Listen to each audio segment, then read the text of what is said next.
Again, Superman with gray temples looks pretty good. Again, sexy daddy, sexy daddy Superman. Is that just the subtitle of this episode, Sexy Daddy Superman? Like, in a weird way. Like, when I started this podcast, I didn't think like, sexy daddy Superman was going to be a thing for me, but apparently it is.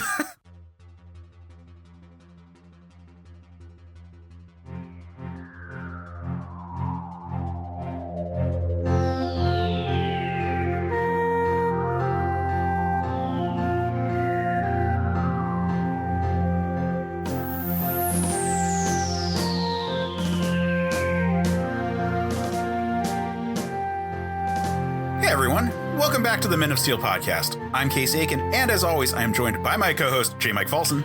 Welcome back, everybody. Welcome back indeed. We are in for a bit of a nostalgic look back while at the same time looking forward, because that's the kind of thing you do when you're looking at a Grant Morrison property. Because today we're talking about Superman and the Authority. What? And for that, we have to have an expert on Grant Morrison on. So we've got J.D. Martin. An expert? Woo! I've never been called anything like that in my life, but I thank you. I think you graduated from just well-meaning enthusiast to an expert when you did an entire season of your show on Grant Morrison.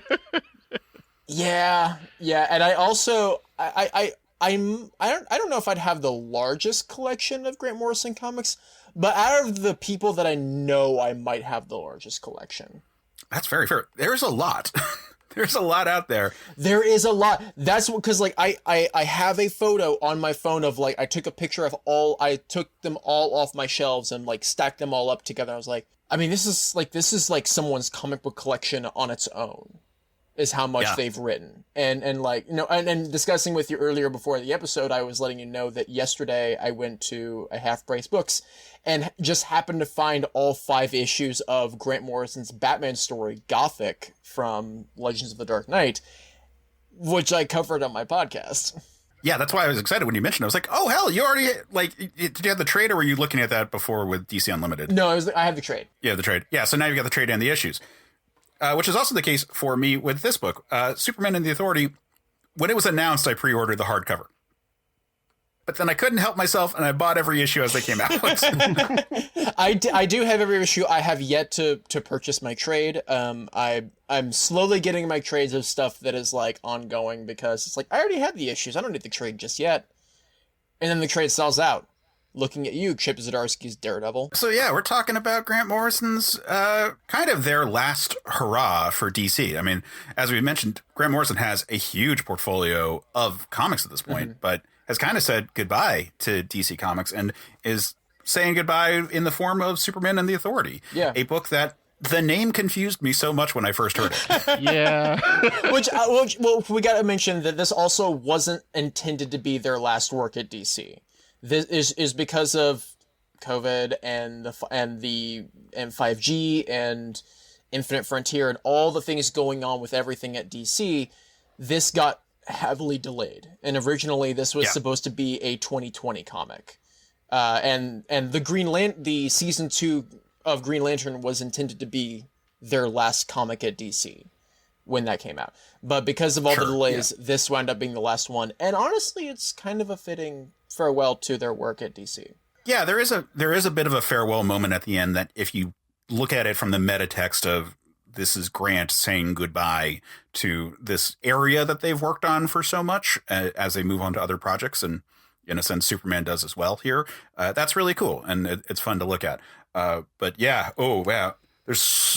I don't know where to start with this thing, because it is crazy. It is weird. It is sexually frustrating for me. There's a lot going on with this book. Well, because that's the thing. We also have to mention the wonderful art team of artist Mikkel Henning and colorist Jordi Belair. Mikkel Henning doesn't know how to not draw a sexy human being. Like, I immediately saved the cover art when that was first leaked, and under the title "Superman is Daddy" on my work computer. Man, I need that suit. That looks great, man. Holy it's crap. so good looking. Yeah, and like Midnighter, and then the new Apollo suit. Just I love it. I don't know about the Apollo suit. I'm going to be honest, but we'll get to that in a bit. Oh, we about to throw hands. I mean, we're just going to talk about it in general. But yeah, why don't we actually start with the Apollo of it all, the authority part. So when they announced the title, I was like, what are you talking about? We recently, at the time when they announced it, had done an episode on the authority. So I was like very much thinking about the authority. And then all of a sudden it was like, oh, there's a new authority, Superman in the authority. What the fuck? Yeah, I will also mention Manchester Black's on that team? What? A good authority episode, I have to add. Oh, thank you. Yeah. I mean, because that was such a fun, influential book at the time. It was really cool to go back and look at it. But so we were primed when this was announced to be like, wait, the authority means a specific thing in terms of of comics. Like it is an attempt at looking forward into the medium and changing your idea of what is possible and what are the limitations of the medium, because there's a lot of status quo that has built up over the years because, well, for one thing, Superman, despite swimming to Germany and arresting Adolf Hitler and Joseph Stalin and taking them to court, didn't actually stop World War II. So you have to figure out, all right, well, he didn't stop World War II. So why not? Like, what's going on there? And then every story since, they've had to figure out a way that the status quo of the world can be preserved. I mean, that's every time there's a major tragedy. When 9/11 happened, I was like, are they going to deal with a scenario where superheroes are going to be like, yeah, we stopped it? And you can't in the mainstream books. Like in Ex Machina, you can do a story about how one of the towers was saved by a superhero, but you can't do that in a normal book that's going to continue, even if it's incredibly likely that a superhero would be involved, because that's what they do every issue. There's going to be things in the real world that are going to bleed in. There's going to be tragedies that bleed in. And you have to figure out how you're going to deal with them.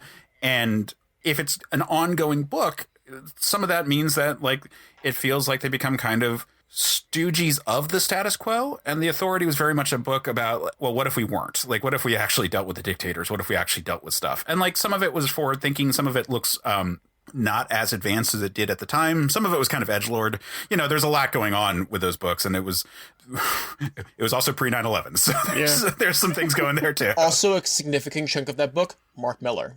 Yeah. And for all the love I will give him for certain comics of his, he really likes to go edgelord. For better or worse, because sometimes it is fun and cathartic, but there's a lot where it goes too far. And the authority was an interesting book in its regard, and it tried to predict here's the direction comics can go, and it ultimately wasn't accurate. There's a lot of reasons why not. And the title has been attempted to be brought back up a few times. It never really worked. It never really quite had the same vibe. Actually, when they were doing the Wildstorm relaunch event in the late aughts, there was an attempt to revive the authority. I don't remember if an issue came out or not. Or no, it did. One issue came out, and it was interesting, but it didn't continue. The Wildstorm got folded into the New 52 and didn't really have a place for the authority. It's hard having all these XPs of characters running around and have the main characters also side by side. Yeah, it's kind of amazing that Midnighter has actually had as many comics as he has, because there's a significant Garth Ennis run. Steve Orlando took over the title, and there was also an Apollo Midnighter series that he did that fed into his run. Recently, there were Midnighter backups in, I forget which comic recently did that, but there were Midnighter Action Comics. Action Comics, that's right. Yeah. Yeah, which that'll tie into what we're talking about today too. But yeah, Midnighter's probably the breakout star of the authority, which is not surprising. He's Batman, but instead of a cape, he's got a trench coat, and he doesn't mind killing, and he's British. Right. That, of course, that's going to excite a certain type of fan. Yeah, with just a little bit of Wolverine in there too. The government subject. He's Batman, Wolverine, but British. Yeah, all that prep time stuff is a computer in his head. Mm-hmm.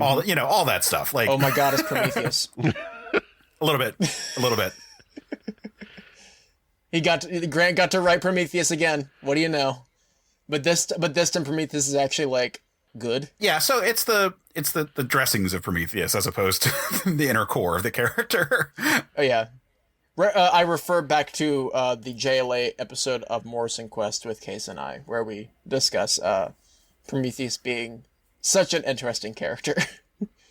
Yeah, people should go check out that one. Also, because that deals with Grant Morrison's thoughts about teen books and how, at the same time, you can move the medium forward. But the Authority was very much trying to move past that point. Like we said, the Midnighter kind of was the standout character. Apollo was an interesting character in that, well, it was gay Superman, and that's cool. I like, I like that part. And I like having the limited power, the little limited power reserve, I should say. Like, I thought that was a cool convention of the character because it allowed for stakes. Like, if he ran out of power, he was vulnerable, but he could charge up really quickly, so you could have the big action scenes when you needed it. And the other Authority members have had presence over time. You know, like Stormwatch, when they launched New 52, was kind of the place where a lot of those characters sort of ended up. Recently, they teased that Jack Hawksmoor is coming back to DC Comics, which is cool in a sense. But they were built for a different world. They were built to be the stand-ins for these characters elsewhere, where it's like, okay, well, what if the Justice League didn't care about borders? And DC Comics had parodies of that. They had the Elite. We've talked about both the comic and the movie that they adapted from that comic, Superman versus the Elite / What's So Funny About Truth, Justice, and the American Way, which introduced a team that was clearly modeled on the Authority, and Superman having to basically both do a piece of performance art and also a big speech explaining why, like, that's not always a good thing. And I love it. It's good. There are parts of it that don't hold up as well because it's an address to a thing that no longer is the point. Like, the Authority's no longer cutting edge. So, like, the rebuttal to that element is no longer cutting edge into itself. Sure. That makes sense. I agree with that. That's still in conversation here because Manchester Black, the main character from it, the XP of Jenny Sparks, is also one of the main characters in this book. So there's a lot of things swirling around in this comic before you get into all the weirdness of the timeline for how it plays out, what it has to do with the continuity of the current books, all of that stuff. There's some weird stuff. Yeah, and I can understand this book can definitely be hard for someone. I can understand that because this does definitely play inside the current continuity, and if you're not caught up with the current continuity, it's gonna seem a little weird. But but it's also nice if you let go of that for a second. The book still holds up very well on its own. Yeah. So yeah, let's mention that part. So the current continuity, this book is kind of sort of canon. There are some elements that are like a little bit dodgy in it, like the costume he wears. Why is this costume not his just main costume now? Like what? Like he puts on his old suit, and you're like, why? I guess because Philip K. Johnson didn't want that costume, which I don't know why. It's an awesome costume. It looks so cool. It's like he's in like it's Superman fully embrace. Like look, his power levels are down, and he's finally embracing more of these. And like he's a scientist's son, so like of course he's going to like embrace that, and like having that type of suit, it just makes him look more like a scientist superhero, and that's awesome. Yeah, Superman, man of science. This is the culmination of that in terms of an aesthetic. I love this look so much. So cool. JD, as you mentioned, the book was originally supposed to be tied into different events that didn't happen, and there were a lot of delays, and it ultimately got pushed from being out of continuity to in continuity, and sort of an explanation for things that are going on in the book right now with some backpedaling. And Grant wasn't supposed to write it in the first place. Right, yeah. And Grant stepped in because they were like, okay, we're going to make Superman a big authoritarian character. And that's why no. Yeah, exactly.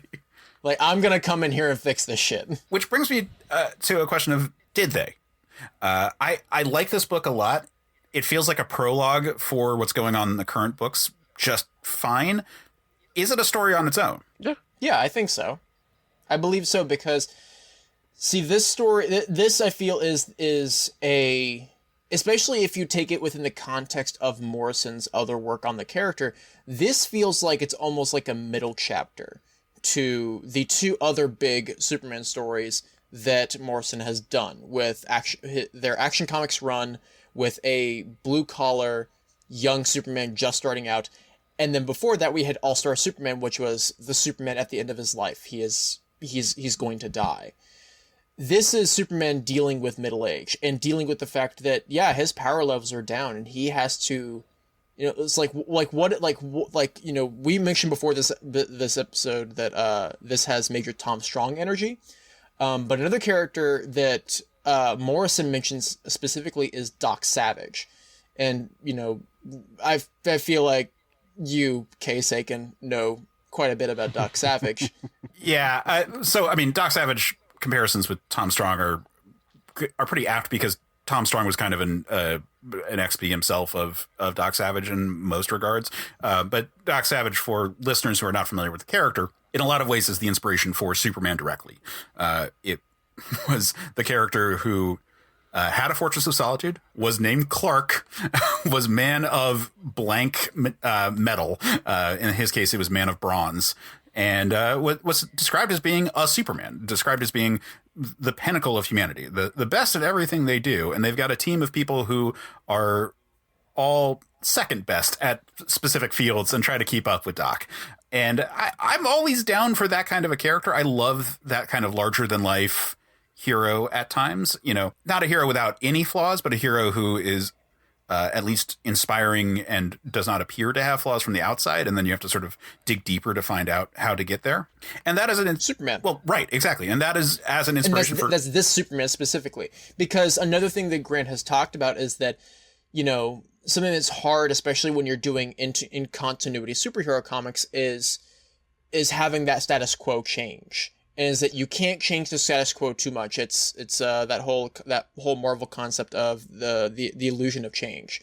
You can't change the status quo too much. So, but something we love about Superman is that in Action Comics #1, he's arresting a corrupt politician. You already mentioned earlier that he swam across to Germany and arrested Joseph Stalin and Adolf Hitler.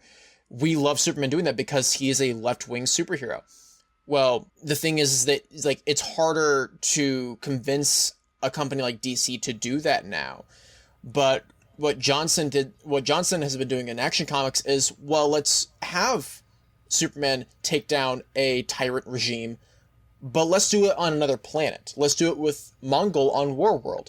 And Morrison is teeing up for that and saying, well, yeah, let's feed into that. Let's talk about Superman taking down a tyrant regime, but just on another planet. And also that feeds into Superman being also like a galactic superhero as well as a Earth superhero. Right. I love that aspect of it. And I do like how they've tied it all into what we're ultimately seeing in the current run of Action Comics, because man, have they upgraded Mongol from being a sometimes effective villain, but for like very specific stories, to being like, oh yeah, no, this could be an A-lister from now on. Like this could be in the ranks of best villains for Superman. I like Mongol a lot. I mean, my exposure to Mongol is like pretty much exclusively limited to the Justice League cartoon Warworld episodes, which are very good episodes.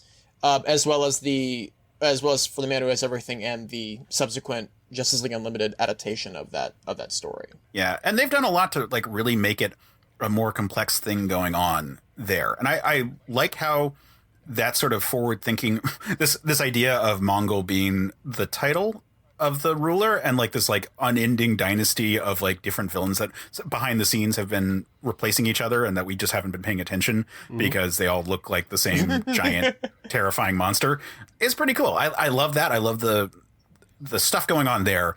And it's a shame that like this show as a Superman show has never really been able to be about the current comics. Like there's, for one thing, they just moved too quickly. The pandemic kind of like threw us off a bit in terms of our ability to sort of like track some of it because we just didn't have the same access at all times.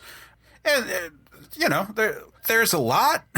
And the show comes out bi-weekly and like, unless we're going to just be like Superman news, that wasn't going to be that effective. So we wanted to more focus on specific stories and specific properties that we cared about and check in from time to time on like big arcs. So this is the closest that we're actually talking to like the current state of DC Comics, which is weird because it also feels so out of continuity at moments, and so metatextual at moments. Yeah, which I love. I love that about Grant too, is that you can take anything of theirs and think of it in continuity as well as out of continuity, and it still works.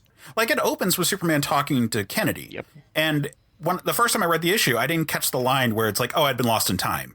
And it's like, oh, yeah, well, that's happened a whole bunch of times for Superman. So that makes a whole bunch of sense. And it also ties back into to their Batman run, where that's the same thing that happened to Batman. And you know, he got shot by Darkseid, and he got time displaced, and he kept tumbling through time. So it's like, yeah, that's a very Morrison thing to happen. Just like, and also, and like Kennedy, like having Kennedy there as like, you know, at the time, like, is like, you know, like in retrospect, we think of Kennedy as almost like the dawning of a new era. And so it kind of makes sense to have Superman there to speak with Kennedy, and because like Kennedy was like, you know, we're going to put a man on the moon, and we wanted to do it without your help. It's like, but we still want you here to reference All-Star Superman, to catch us when we fall. Because that's who Superman is. That he is the ideal version of us. He is us at our best,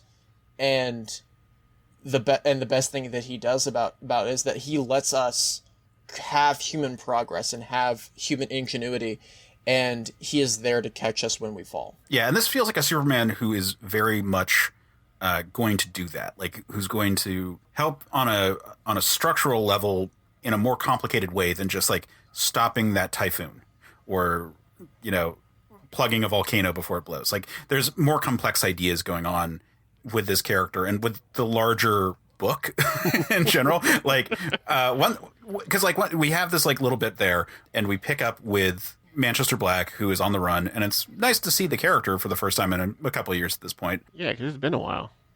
Yeah, Superman gets involved and apprehends him, and then presents the situation, and we find out that Superman's a lot weaker nowadays and needs to put a team together, which is cool.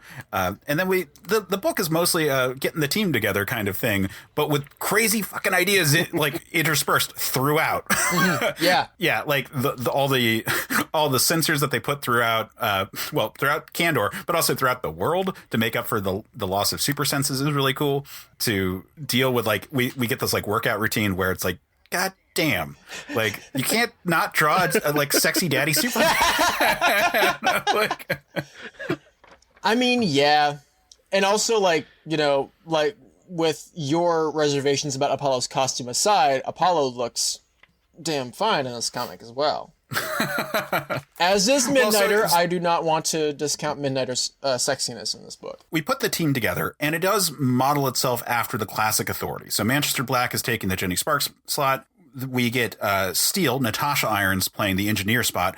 And the way we introduce her is that she actually deals with just weird comic AI stuff going on that is taking over stuff. It's clearly modeled after the Celestials in terms of design. It's supposed to be AI as if it picked up just like the most awful fanboy culture shit. Yeah, look, there's like literal trolls and then the Edgelords. Yeah, they call themselves the Edgelords, which is just fucking delightful. And she just logics them out of existence. Which is great, because it's getting into that more complex level of thought about how you handle threats than just like hit it with a hammer.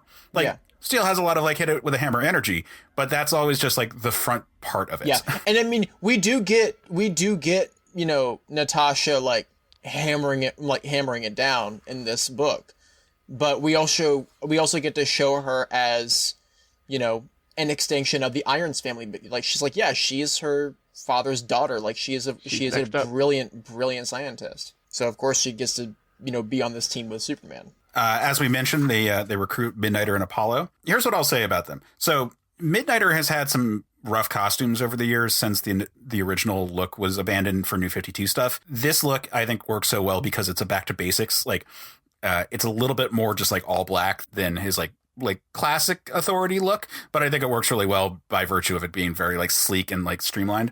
Here's my thought on the Apollo one. I miss the sort of like chest shoulder triangular design to it. Yeah. And having a little bit more gold accent that you can actually see. Yeah. There's so many spots on here where I can't see any of the details on his costume because it's very light yellow on white. Yeah. And I just wish there was like a little more gold. I also miss the long hair because that like he just had like a nice Fabio thing going for him, but I get it. Long hair is not as in right now. Although, JD, you look amazing with your long hair at the moment. Thank you. I guess what I'm saying is I wish Apollo had hair like yours. I keep getting told it should be cut, and I say, I don't give a fuck. And we do have such a wonderful moment of when Apollo actually gets to meet Superman, and he's like, oh, I modeled myself after you. And I think that's really cool. Like, it is so hard to have all these characters who are like based on Superman in the same world with Superman. Mm-hmm. And this is a good balance here, especially because Superman's powers are lower. Also, it's so cute that like Midnighter's anniversary gift to Apollo was, you're on a team with Superman. Right. He's like, what? Oh, man. It's such, like, this is such a beautiful little moment. And Apollo's like, oh, but I got you this thing. Wait, did you say Superman? Like, yeah, of course, like Apollo being like that type of character, being created as a Superman analog and then, you know, being shuffled into the same universe as Superman, it would make sense that eventually, like, you know, even if like you could even say that like Apollo was just like on his own, and then when he got shuffled into the DC universe, he saw Superman and just decided to model himself after him and like go by his example. Yeah, it's taking that meta component and making it actual canon, which Morrison is great at. I love that Superman uses a Superman mobile, which is like a nice callback to like 70s stuff. Oh yeah, and Black tries to make fun of it, and Superman's like, I mean, you can make fun of it, but it works. Yeah, it makes it like you know, I can't fly now. Like I can hover, but I can't fly. So he can hover for 3 inches. That's it. Yep. Well, that's how he works out. He might be able to fly a little bit. Depending on if you're looking at this in the text of the Action Comics run. In that, it's revealed that the reason why his hair is getting white and why his powers are dropping is because he's been poisoned, and it's slowly getting to him. So, like, regardless, his powers are fading, and like he can't like fly casually and have it not be a waste of his power. Like, eventually, like he can only do so much, so he has to rely on the physical stuff that he can at least work out and try to keep maintained. But he does mention that he like, oh yeah, I try to hover off the ground every now and then just to test myself. It's like doing push-ups. Yeah, Superman, you go ahead and hover above the ground and call it push-ups. I'll sit over here and be like, I can do 5. I don't know. As I get older, I mean, I shouldn't say as I get older because I always love this state too. But the idea of Superman as like his Golden Age power set, I just love more and more. Oh yeah, no, I will go ahead and say this right now. I'm working on a comic that has like a superhero that is essentially just Golden Age Superman, which is perfect. Like that. It's just so great. Be on the lookout in 10 years. Yeah, that power set just in general in terms of being, it's effective because you've got all the senses, you've got all the stuff you need to solve a problem, but it's not as casually easy, I think is sort of the cool part there. Like Superman being too powerful, you lose the like, look at the awe of someone solving a problem on that scale. Mm-hmm. Yeah, and that's what I think. That's why also people really latch on to, myself included, latch on to the Superman animated series, because it really does that show. Like, yes, it is modeled very much off of the John Byrne model and like the Silver Age stories, but it also almost feels like that Superman is just Golden Age Superman, but like maybe 5 times stronger. Maybe to like turn the strength dial up a little bit. It's very much in line with the John Byrne Man of Steel Superman. Yeah, it's stronger, but like not so strong that you can't have adversity, that you can't be knocked around a little bit. Because up until that point, the only thing you could really do to Superman that would have meaningful impact would be kryptonite or magic. And why don't we talk about the next character they bring on the team, which is the Enchantress. Yeah. And we get like a full issue of just trying to get her out of her own mind. Yeah, this felt like Grant trying to do some Doom Patrol style shit again. Yeah. I was very confused, not gonna lie. I was like, what the heck is going on so here? I have to ask, so I remember for back for Cyberpunk week, I remember y'all did, was it the first arc of the run after Morrison's run? So, Case, I'm assuming you've read Morrison's Doom Patrol. Not all of it. I read the first 2 trades. Tragic. Jmike? Yeah, I know. It's on my Jmike, have you read it? And Jmike hasn't. No, I have not. That episode was my first experience with Doom Patrol. I am sorry. That is a really like it is like that run is pretty good, but it's really rough to be your first. It was still pretty interesting though. Not Oh gonna yeah, lie. no. I'm very much a fan of it. I believe that like if you're gonna read Doom Patrol for your first time, it should either be Grant Morrison or Gerard Way, because both have a perfect introduction to those characters. And with Morrison, especially because like the Doom Patrol show has become so big, has become such a phenomenon now. A lot of the characters that we love from that show are introduced in Morrison, like Danny the Street, that's Morrison. Crazy Jane, that's Morrison. Niles Calder, major spoilers here. Niles Calder actually being the reason that they're all the way they are, that's Morrison. Yeah, it's a run that I've always wanted to finish, but like only recently has it been easily accessible by virtue of online services. Yeah. And also, yes, there is that gigantic omnibus. However, there are 3 trades that you can pick up very easily. I'm just saying, everyone should read it. I know. I gotta finish it. It's so good. It's so good. I love it. But that doesn't change that we're getting some Doom Patrol shit in the Enchantress 2. Like, 2 issues of this book is dealing with the Enchantress shit. Yeah. And that's indulgent but fun, but indulgent. I mean, look, we like if you let Morrison go full Doom Patrol on anything, that you're in for a fun time. But I love the Enchantress stuff. I love the like getting to deal with the concept of a character who has having magical powers, and on top of that having a darker personality within you that you are trying to suppress, and then you have the evildoers trying to bring that darker part out of you and make that the dominant part. But then you have Superman over here going it's okay. It's all a part of you. Just accept all of it as yourself, and we'll deal with the rest after. Yeah, it's really nice having that sort of synthesis of a character right there. I'm a little hesitant about speaking too much on it because I am concerned about it sort of trivializing, but sort of the darker aspects that some people go through. But it is an uplifting take on it, really kind of reconciling everything about who you are and kind of coming to understand and appreciate the value of who you are in all ways.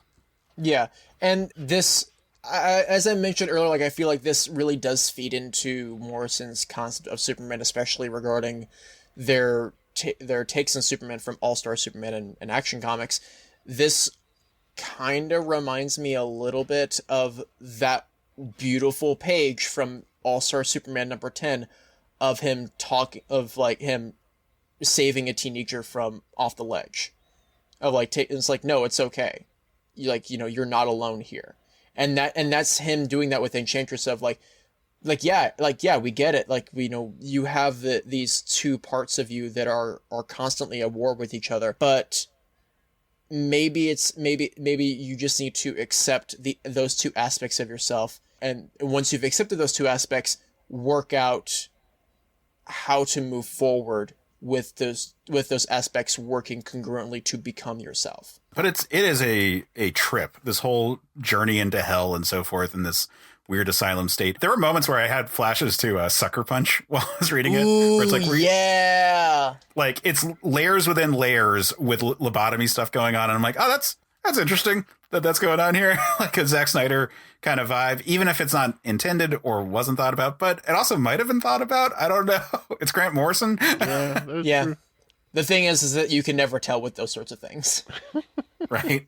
Also, I just want to mention just how fucking cool it is that at Superman's, they call it Fort Superman in this, but at the Fortress of Solitude, he's got King Arthur's round table. Yeah. And feeding more into the time displacement shit of of course, if Superman's gonna if he's gonna tumble through time, he's gonna have some souvenirs. And I like that it was from the actual King Arthur. It's from one of the actual King Arthur. Yeah, because he mentions oh yeah, I helped with 2 versions of King Arthur, and it's yeah, this is great. I love it. It's wonderful because I have to imagine, I'd have to look, but I have to imagine that there have been multiple versions of King Arthur in DC Comics lore, because of course there would be in some regard. But I also have to imagine that Grant is also looking at how there's probably a bunch of things that were the inspiration for King Arthur stuff. for one thing, a lot of the lore comes from France. For another, there's like, okay, well, there's historic sites that might have been some source of the Camelot rumor. And then there's probably multiple individuals. I think there's like 3 or 4 actual named characters in history, people in history that are like the inspiration for aspects of Arthur. And like, they like, oh, this might actually be Arthur here. Or like, that shitty Clive Owen King Arthur movie from the 2000s. Whoa! Don't you dare! Was inspired by like findings about a Roman figure who was the inspiration. Like, but it's just not, the sole inspiration. There's so much that goes on. Yeah, and I love that, and like, tying it to like a modern comic. Once in Future, they're toying with that so much of like there being different versions, and of course, like, well, I have to fight you now. Everyone go to Once in Future. It's wonderful. But we're not talking about that. We're talking about Superman the Authority. Well, and then this is where we get into one of the weirder parts of the team that they're building. So like the Enchantress fills the doctor role, but then the next part of the team is Light Ray, or a new Light Ray, I should say. But she's not really a fully new character, because you know who this character is? It's the Tangent Comics Flash. First person born on Mars, like that. It is that character. Like they just changed the name because calling her the Flash would be way too confusing. Yeah, and she does mention that she was born on Mars in a parallel universe, and her bodyguard is Omak. Yes, a non-binary Omak, or sort of non-binary, maybe trans. I'm not sure. Yeah, we'll call them. Pronouns are he, him, they. Yeah, so non-binary. Which is fitting for an Omak type It's character, me. especially like Omak is me. It's me. Just think. Omak, JD. There you go. Also, Omak, highly underrated character. If you ever want to go read good Omak stuff, the Jack Kirby Omak stuff has recently been collected and is available for people to read. So go check that out. And that's a big thing I wanted to bring up, which is the Jack Kirby connection right there, because there are so many touches of people who have had thoughts about the comics industry here. Tangent was an interesting conversation about comics and about pop culture and so forth, and forward thinking. The Authority by itself is a forward thinking thing. Jack Kirby is such a futurist. He loves all that stuff like that, like all these characters, like wonderful looks at like how we can revolutionize comics. And Omak is part of that same pantheon of like big thinkers discussing comics in a broader sense. I mean, Suicide Squad is too. Like that's one of the peak Bronze Age books of like, well, what can you do with comics material and in a new direction? Yeah, and then and there's Enchantress. It's still happening today with like the recent Bad Blood comic by Tom Taylor, the fixture of my cult. Yes, your cult master, Tom Taylor. Which I have every time I'm talking about this on a podcast, I have to mention. He has accepted the cult. This is true. He did mention that it was kind of charming. Yeah, and that made me so happy. Also, everyone who reads Nightwing and fell in love with his Black Canary World Tour T-shirt, I found it and I have one.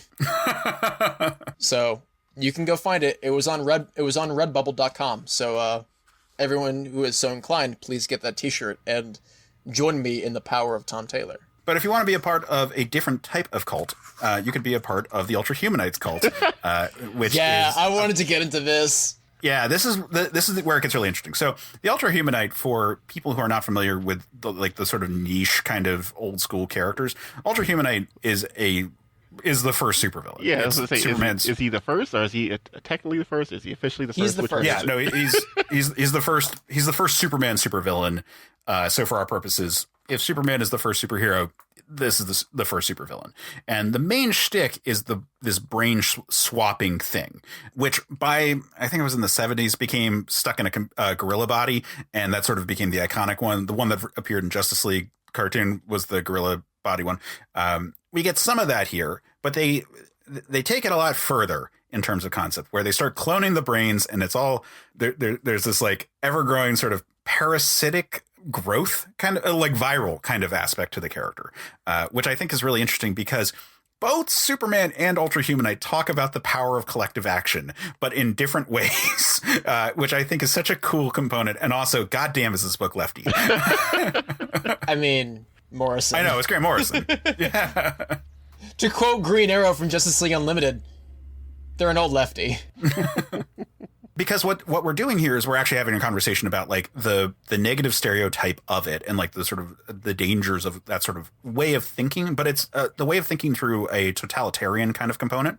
You know, Ultra Humanite is putting his brains in bodies and imposing his will on them, as opposed to trying to inspire people and bring them together to act collectively. Right.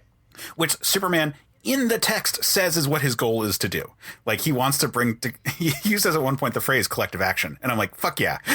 Yeah. And also it makes it honestly, at the end of the day, it makes sense for him to put together the Authority because of course Superman being like a left-wing superhero, he's very much someone who he doesn't want to just pummel villains into the dirt. He wants to help people. And one of the parts of helping people is helping criminals reform and helping people who are helping, quote unquote evildoers, pay for their actions and possibly turn over a new leaf and possibly become something new, a better version of themselves.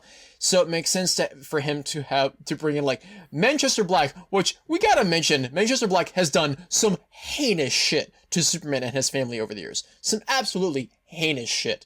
And now he's on a team with Superman. And Superman is like trying to help him grow into a new version of himself, and he's doing the same with and he's been doing the same with Enchantress, and bringing Midnighter and Apollo into the from the original Authority, and then having these characters who are like types of characters from the Authority, and Superman coming in to lead them and saying, I'm here to just kind of help you grow into better versions of yourself, or to lead by example. And yeah, like at the end of the day, like the title is jarring, but by the end it's like, yeah, this makes total sense. It makes sense that Superman would lead the Authority. Yeah, it makes perfect sense. By the time you're looking at it from the macro, like when you look at this whole like sort of conversation about the future of superhero comics to a certain degree, even though it's under like the sort of disguise of being like, oh, we're getting the team together, we're gonna go fight an alien dictator, which is all like kind of classic superhero fare. But there is all this like underlying element of greater thought about how this reflects on our world and how we should act in regards to it, that I think is really inspiring and really cool. And the Ultra Humanite, our main body that we see for him is him and Solomon Grundy's body. And that's, a literal plant zombie. There's no Plants versus Zombie. It's just one and the same. Yeah.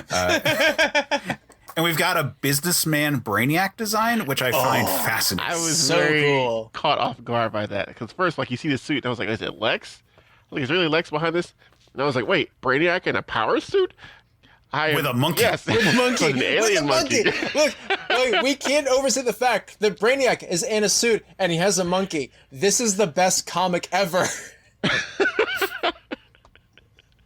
Can't overstate how much I love that. I was not expecting that at all. Yeah, and Brainiac ends up having this sort of role as being that sort of that elitist thinker. He talks about how humanity is a parasite or like an omnipredator destroying our planet and so forth, and how like that is kind of the way you hear some of these sort of billionaires talk about the world, where it's just like, well, we need to colonize Mars and we need to like get off of it because we're destroying everything, and seeing themselves as above it all, like not tied to this world, not tied to making it better, just being like, well, humans are disgusting to me. I mean, honestly, Brainiac kind of fills a Mr. Smith role here, because he essentially does the same thing that Mr. Smith said in the first Matrix, where he says like, humanity is a parasite, and like he compares humanity to a virus.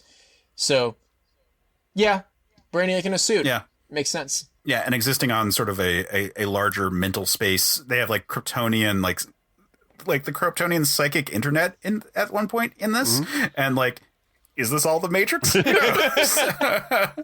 I made it make sense. I'm going to take that to my grave. I mean, it works. And especially because there's sort of a non-ending here.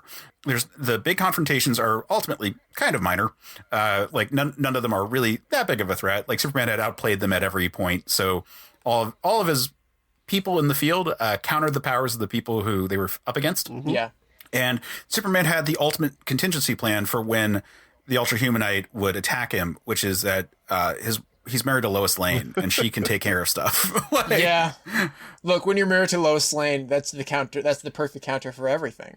I love that they have a kryptonite gun that can be set to different types of kryptonite. Yeah.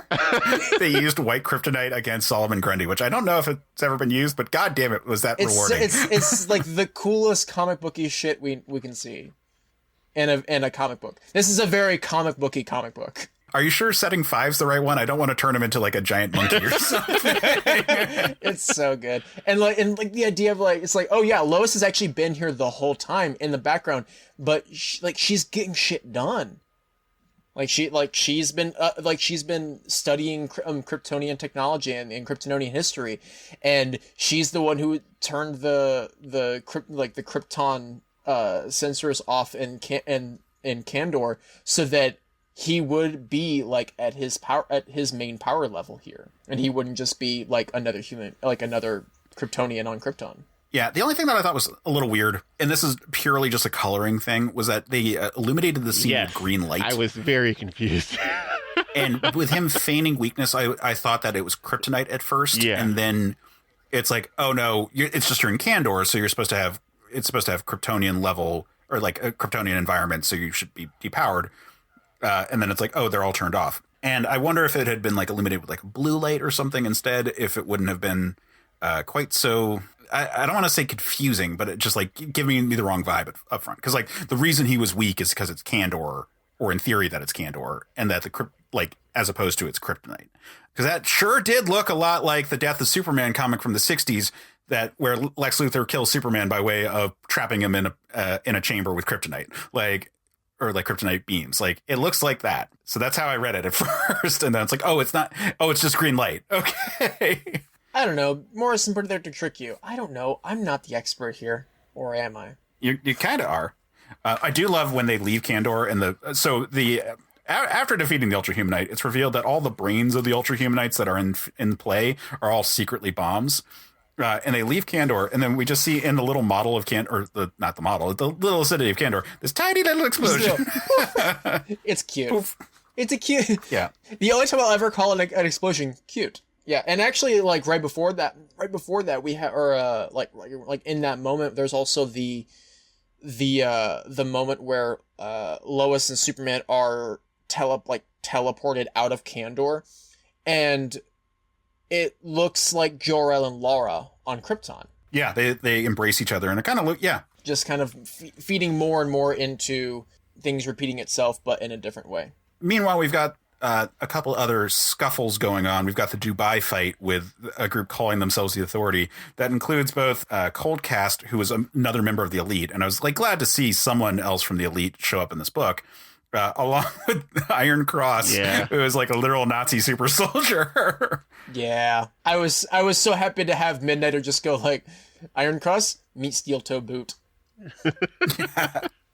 Which is a classic Midnighter move. Yeah, and actually, okay, I speaking of classic Midnighter moves, I do want to go back and really quickly mention my favorite Midnighter moment in this comic is really just a callback to a Midnighter moment from the original Authority run, when Midnighter shows up and he's about to beat up a bunch of people with Apollo, and he just has this giant speech about like, I have thought about every moment of every possible way to that this is going to go down, and every way ends up with you dying.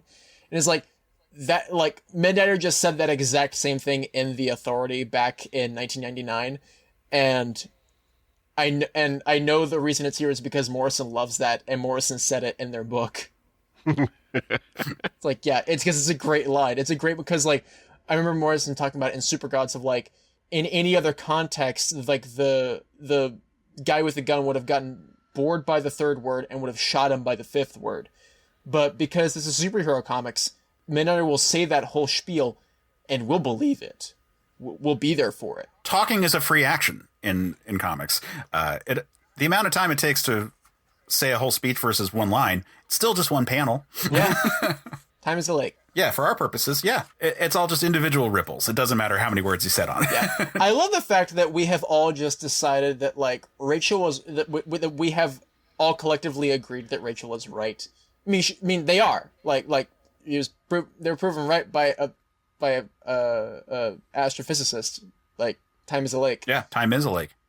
I mean, I prefer to think of it as a giant pattern, a giant intricate quilt that makes up the world, and that each of our electromagnetic signatures are different threads that run through it. It's all just different ways of visualizing the same basic concept. I like it to be a lake in a forest. Oh, it is a lake. With a cabin. I'm just saying it's also a quilt. With a cabin on the side. A cabin on the lake. A cabin in the woods, if you will. Or it's a forest with all these different roots just interconnecting with each other. We could go real weird if we wanted to. I mean, we are discussing Grant Morrison. It's just a sea of monkey brains that have been cloned and put inside different bodies, including what appears to be a dinosaur at one point in this whole series. Yes, that's like, yeah, I love it. Yeah, so in addition to the Dubai fight, which is like some nice superhero fare, we've got some good moments of superheroes hitting real hard, and also some good moments of superheroes coming to understand problems of things that are being manipulated, like Civ, the sentient computer algorithm system that's going on there, and coming to a peaceful resolution with that one. Likewise, we've got the other fight going on, which is them trying to get to Light Ray, who is being manipulated by Eclipso, and Omac and Apollo coming to terms, going in pursuit just in time for Light Ray to outsmart Eclipso, but at the same time be sort of rescued by Enchantress. You know, there's a lot of like big moments that like are kind of intentionally not paid off in a way that would be like a classic comic, like, oh, we're going to punch each other kind of stuff. Like almost everything gets worked around. Like, really, the only thing that just straight up just ass whooped is like the neo-Nazi. Yeah. Which is appropriate. Yeah, exactly. I was about to say, it was like, which makes sense because, you know, that's something you just can't reason with. And it's like, well, then just punch it. Just pummel it and we'll all be happier in the end. And actually, I think that also just feeds into the this comic as a whole. At the end of the day, this is a comic that just the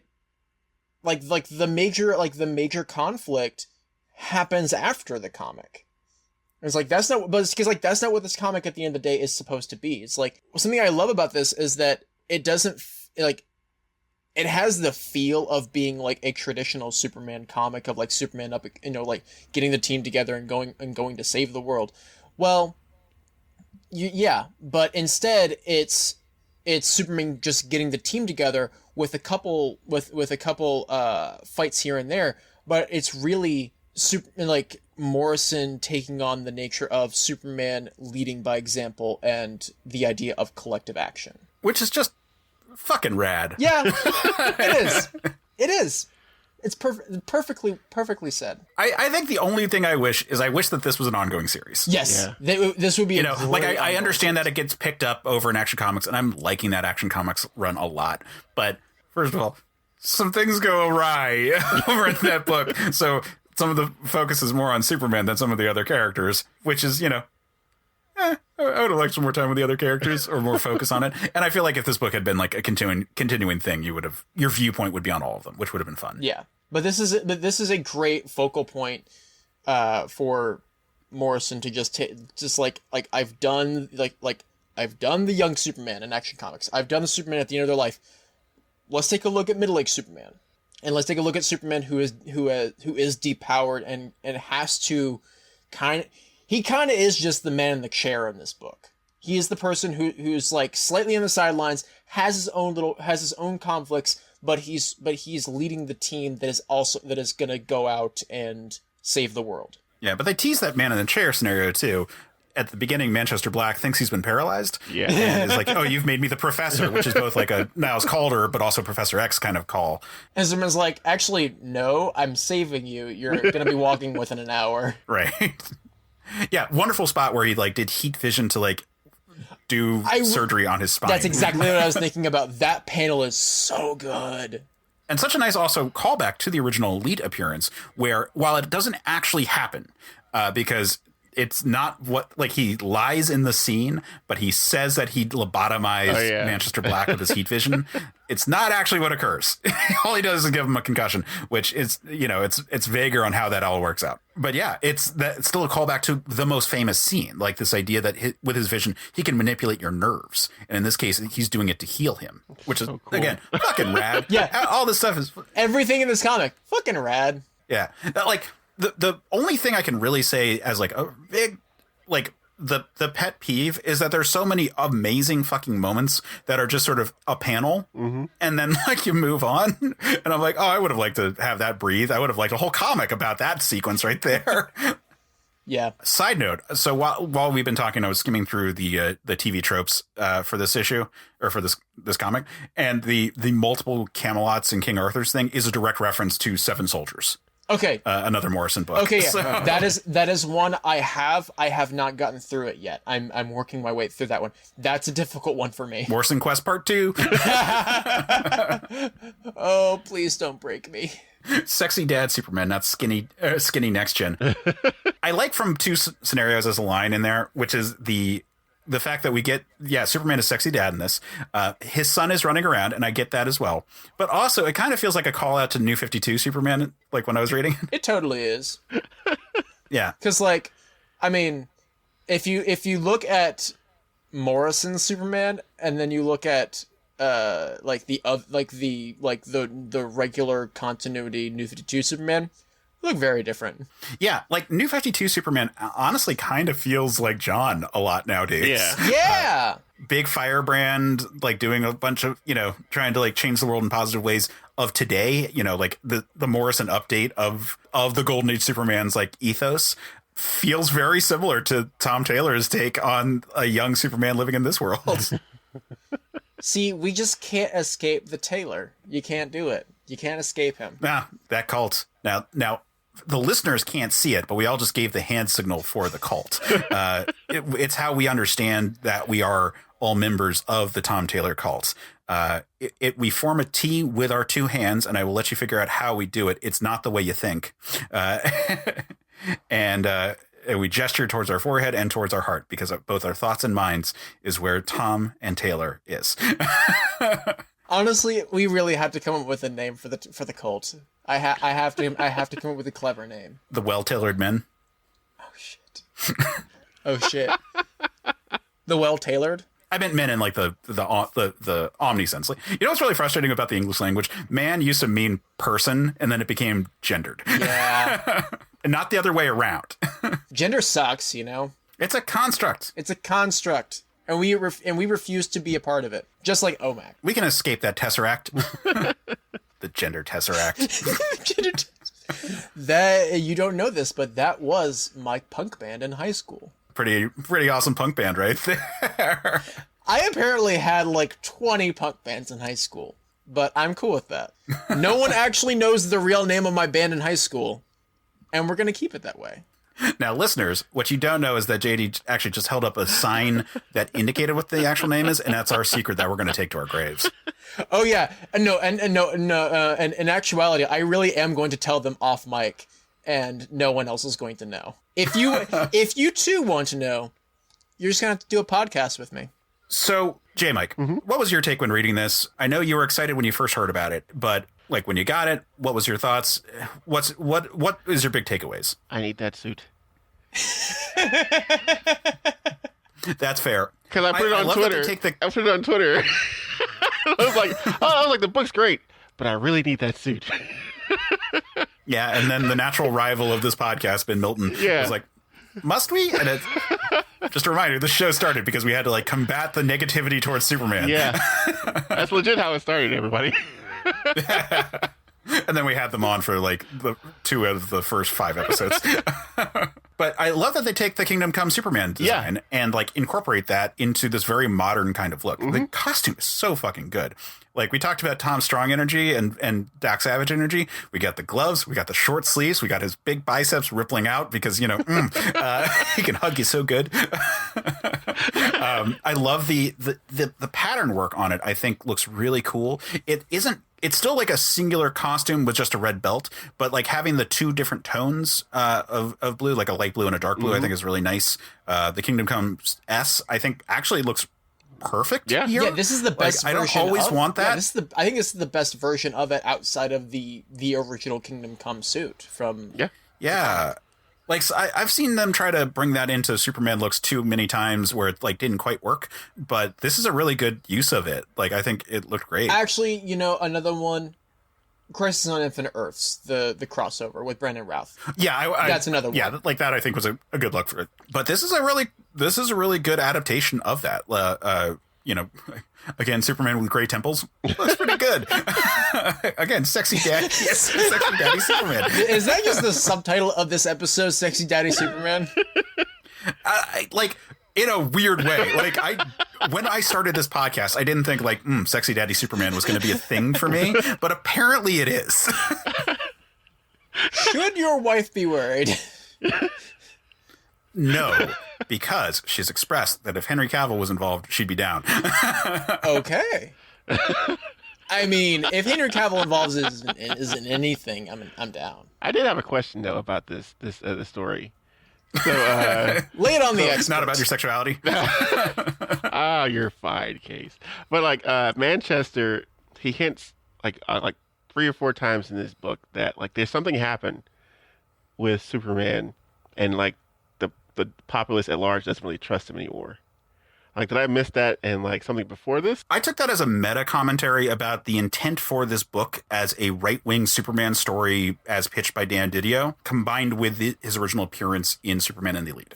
I don't know if that's the canon there's take, also the fact that I now, granted, I didn't read the Bendis Superman run, which I plan to at some point. In that run, Superman did announce to the world his secret identity, that Clark Kent is Superman and vice versa. So I feel like that's also maybe a commentary on that, stating that, because Superman hid that for so long, maybe people don't trust that about him. Because Clark goes on to say that's one of the reasons why the main members of the Justice League kind of stepped down and went away, because people lost their trust in them. So I was did I miss a big story point before this? I think there's also death metal things going on. Okay, so that's still lingering. Okay. Again, I took that from a meta perspective of Superman as a character, who has been continuously published since the Golden Age, since the 40s, and taking it from a standpoint of him kind of becoming the man at a certain point. The Elite, appearing in What's So Funny About Truth, Justice, and the American Way, is a conversation about how Superman is an outdated look upon heroism, and that decisive action was called for in this much more uncomfortable era that we were going into in the 21st century. And I think that this is an agreement of that has always been Manchester Black's standpoint, that Superman is the man, in a bad way, and that it's only gotten worse. That people don't trust Superman. People don't look to him as a beacon of hope in the same way. Shit like Man of Steel, the movie, and those kind of things. So all are sort of impacting our look at Superman. So many people try to push this tyrannical alien oppressor kind of viewpoint on a character when it's not endemic to who they are. Yeah. It's just been an adaptation that was popular. The popularity of Injustice. Right. Mm-hmm. And I, like I said, I think this is that is Manchester Black's viewpoint, but not necessarily the world's viewpoint. Mm-hmm. I think that he talks shit all the time. That's who he is. And also seeing it at that metatextual level, that makes sense. And it's just in continuation of Manchester Black's character, and him being kind of, in a way, almost a mouthpiece for a certain type of person in the world. And that goes all the way back to his first appearance in Action Comics. Okay, I was just making sure I didn't miss anything, making sure I'm just all caught up with the story beats and everything. Well, I've got one that I am actually curious about, because I read Superman comics regularly, but I constantly have moments of I was reading the Bendis run pretty consistently, and then there's a gap in there, basically right when he revealed his identity. And I picked up more recently, some of this is the pandemic, and there was the hiatus that DC went on. But in this book, they talk about the mystery of kryptonite. And I have no idea what that is. Oh, me neither. Yeah. Yeah, because there's at one point where they say that he has to leave and also Supergirl has to leave, possibly. And all of this feels like things that kind of happen in Future State also. So it's a weird question. And I guess I'm left lingering it. We did a quick Google search that we cut out, because obviously we cut that shit out because we didn't find the answer. So yeah, Matt cut that out. That was so boring. Guys, you don't understand. It was 10 minutes. We don't know is I guess the deal. Maybe Alex knows. Maybe he's yelling at us secretly from Georgia right now, being like, "Damn you if you were truly caught up, if you were panelologists, you would know, but you're not. And that's true. We're not that good. we're not as caught up. There is a mystery that we just don't know the answer to in this book. This book feels like there's a lot of threads coming off of it. Again, it feels like, while sure, it's a middle chapter in terms of Superman's existence and Morrison's conversation about Superman, it is the jumping off point for a lot of arcs that are going on. You know, it is setting up Jonathan. It is, who we never see, by the way. It is setting up what's going on with Warworld currently in the books, which we do get a lot going on for that one. But it is definitely setting the tone for a modern Superman. And you kind of feel like this should have been the book right after whatever the last set of events were, or something to that effect, and then jump into the current status quo, or jump in, come off, or go into like future state or something. It comes at a weird time. It feels weird in terms of continuity, but it's also like, again, fucking rad. Yeah. It's kind of this anomalous book. Like, it doesn't quite fit, but it also doesn't quite not fit, and has too much good going for it to not fit. Like, I wonder if it's kind of like The Killing Joke, where it wasn't supposed to be continuity, but it's like, no, it's too fucking cool. We got to make a continuity. Like, the authority in this is so cool. Yeah, the only part of that I remove is The Killing Joke cool? The movie wasn't. I think it is. Oh yeah, the movie's terrible. I think that there are still good elements to it that are worth discussing in the larger sense of comics in general. I think that it is overrated, I think, is a very valid statement for it. I would agree. But I think that it is not without merit. I think there's a lot of good stuff going on with it. It's just, they shoot a character and paralyze her just for the shock value. Yeah. It's not even a story about her. Do we ever need to put it in the top 10 Batman stories of all time? No. Never. No. No, but when it came out, it was up there. It's just that they've since done more. Yeah, and far better. Yeah, but, and I don't mean to draw such strong comparisons with a controversial book. I don't think this book is innately controversial in the same way. I think that this is more, look how fucking cool Superman can be. He has a Tesseract space fortress made of ice that also has Kryptonian robots who, if you can translate the Kryptonian, say things in the background about like cleaning up vomit and stuff. It's a really cool book with a lot of, yeah. Like when they're cleaning up Manchester Black, it's Kryptonese, but Kryptonese is something you can translate because it's just English, but with characters swapped out. So you can replace it all. Oh crap! I gotta check that out.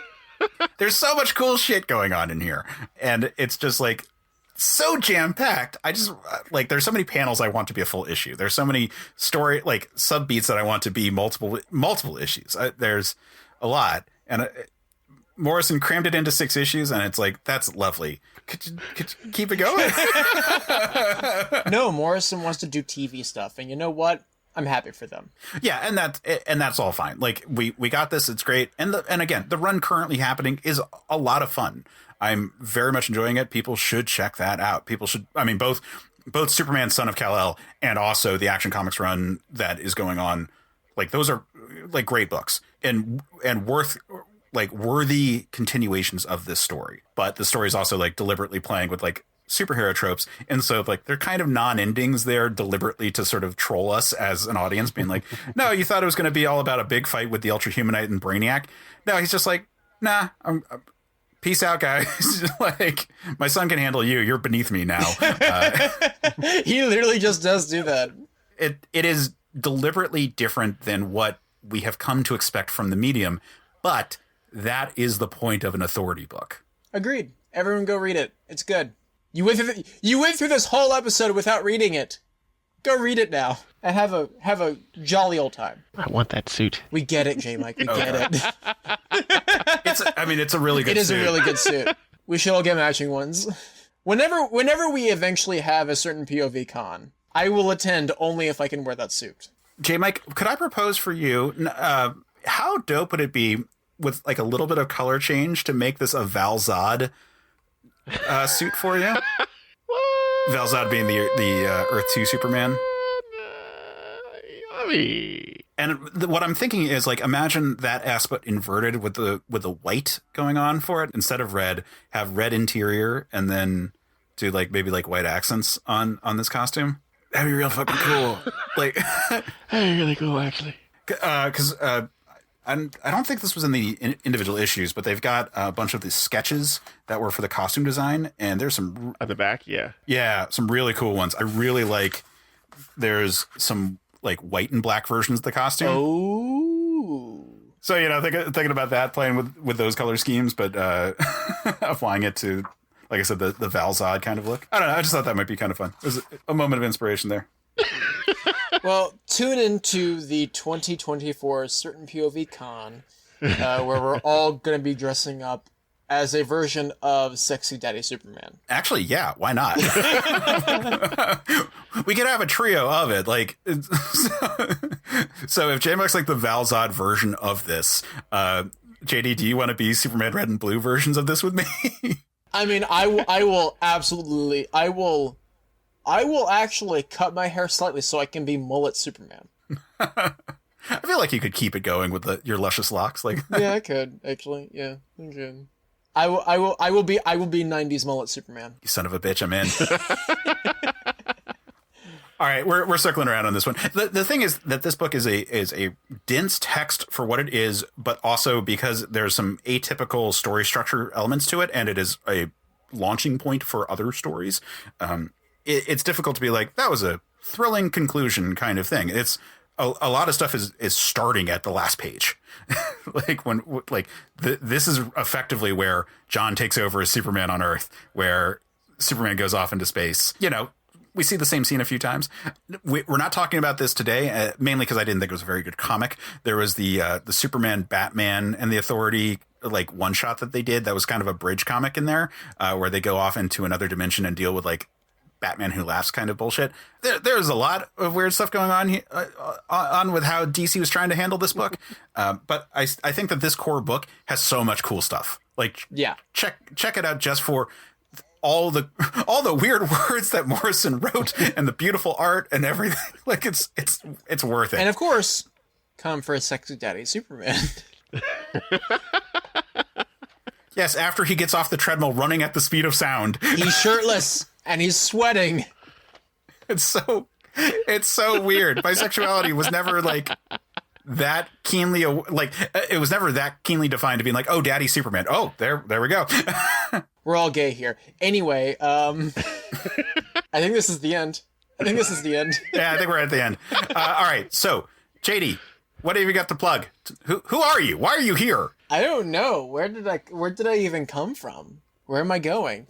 Well, what you can do, listeners, is you can go check out, alongside Men of Steel, on the Certain POV network, there's a little show called Fables and Reflections that I host with Angela Bones Bullock. I've of course been on here a couple times, but Angela and I have both been on here a couple times now, and we, on that show, discuss the works of Neil Gaiman. We have covered many things already. We're slowly going through the Sandman.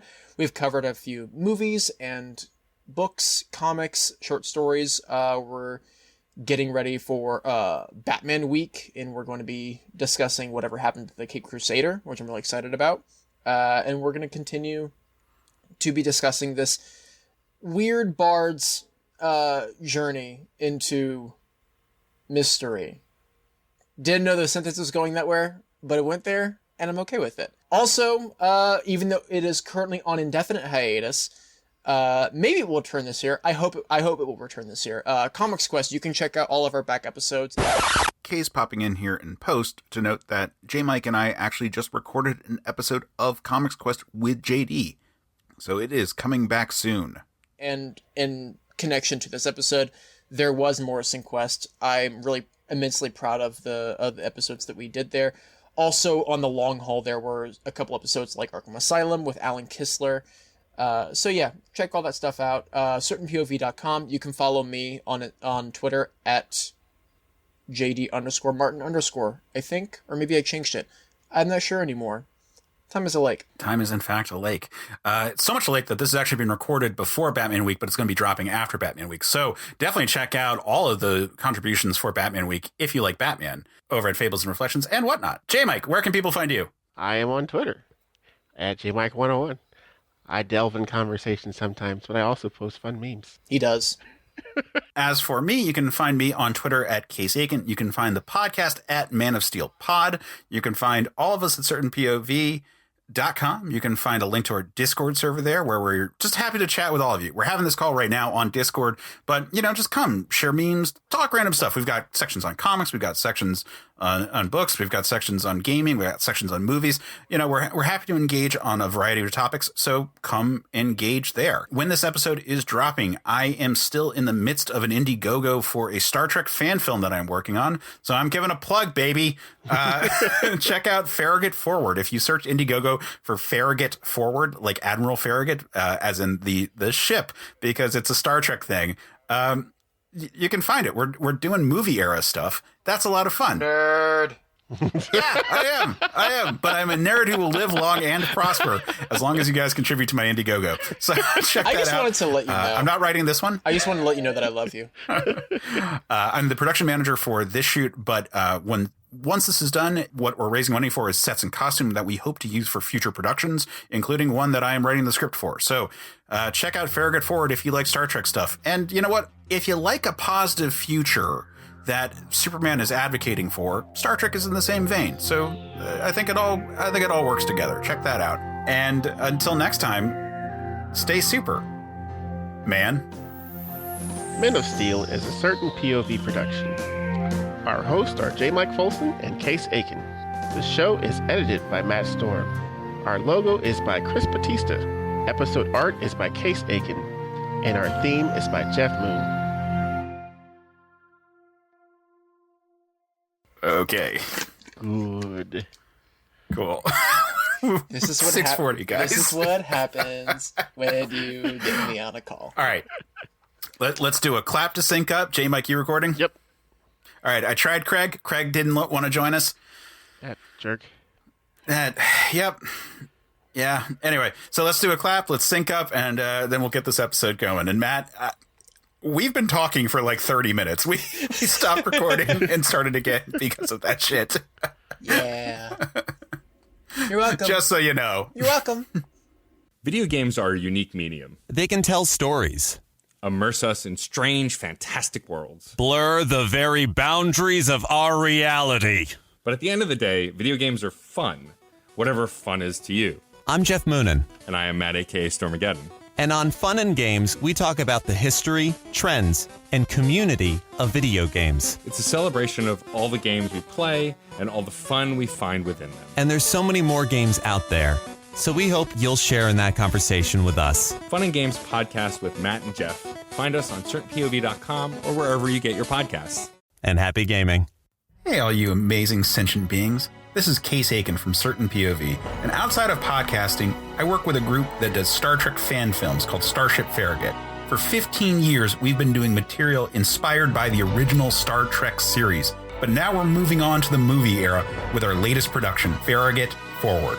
And that means new sets, new props, and we're going to have to make those monster maroon uniforms. So we have a crowdfunder running right now. Backers can get access to our soundtracks, have their names show up on screen as part of a duty roster, or even get a walk-on role. Our hope is that this is just the beginning, and that the assets we create with the money we raise will go towards future productions, including possibly a sequel that may just be written by a certain scruffy, nerf-hurting Man of Steel who'll take another pass at it.